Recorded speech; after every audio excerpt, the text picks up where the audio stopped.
ભાખરી બનીને તૈયાર થઈ ગઈ છે. તમે જોઈ શકો છો પોચી અને સરસ ભાખરી બનીને તૈયાર થઈ ગઈ છે. તો આ રીતે આપણી ભાખરી બનીને તૈયાર થઈ ગઈ છે. જય શ્રી કૃષ્ણ, જય માતાજી. શ્રી કૃષ્ણ, જય માતાજી. તો આજે આપણે બનાવવાની છે પોચી સરસ ભાખરી.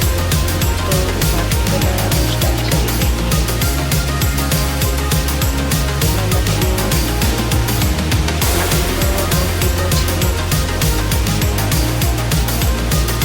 આમાં તો 4 કે 5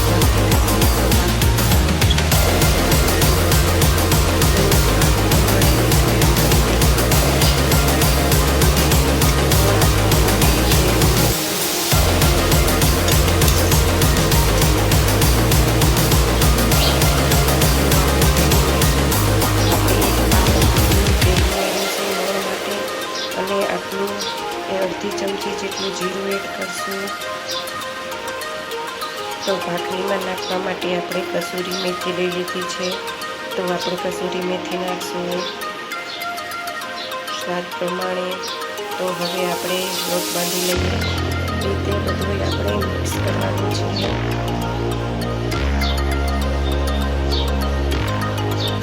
આ રીતે મિક્સ કરવાનું છે આપણે.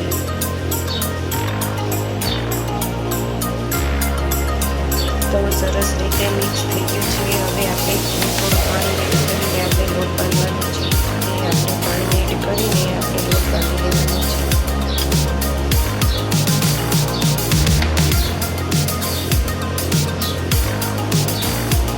તો સરખી રીતે આપણે લોટ બાંધીને તૈયાર કરી લઈએ. તો આપણો લોટ બાંધીને તૈયાર થઈ ગયો છે. તો આ રીતનો આપણે લોટ બાંધી લેવાનો છે. હવે પછી આપણે એને સરસ રીતે બનાવી દેવાનો છે. ભાખરી બનાવવા માટે આપણે નાનો તવો લઈ લીધો છે. તો આપણે ભાખરી બનાવવાનું સ્ટાર્ટ કરી દઈએ. તો ચાલો હવે આપણે ભાખરી વણી લઈએ સરસ રીતે. તો આપણી ભાખરી બનીને તૈયાર થઈ ગઈ છે. તો આપણે ભાખરીને તવામાં તળી વાળશું. સરખી રીતે શેકી લઈશું. તો એક બાજુ આપણી ભાખરી બનીને તૈયાર થઈ ગઈ છે. સરસ આ રીતે આપણે શેકવાની છે ભાખરી. તો ઘીથી સરસ રીતે ઘી લગાવીને શેકવાની છે. તમે ઘી કે તેલ તમે જે શેકી શકો તો ઘીથી શેકો છો. તો આપણી ભાખરી શેકાઈને તૈયાર થઈ ગઈ છે.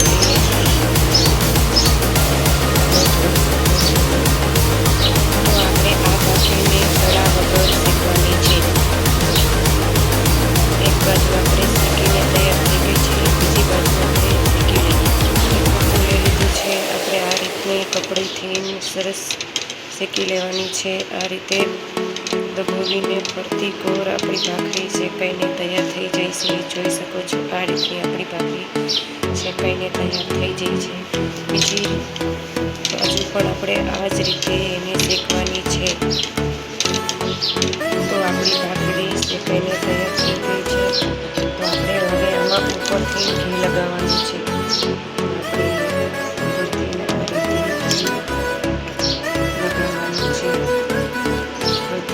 સરસ ભાખરી લેવાનું છે. આ રીતે ચીકા પાડી દેવાથી ચીકા પડવાથી નીચે પણ ઘી પહોંચી જાય છે. આ રીતે આપણી ભાખરી બનીને તૈયાર થઈ ગઈ છે. તમે જોઈ શકો છો.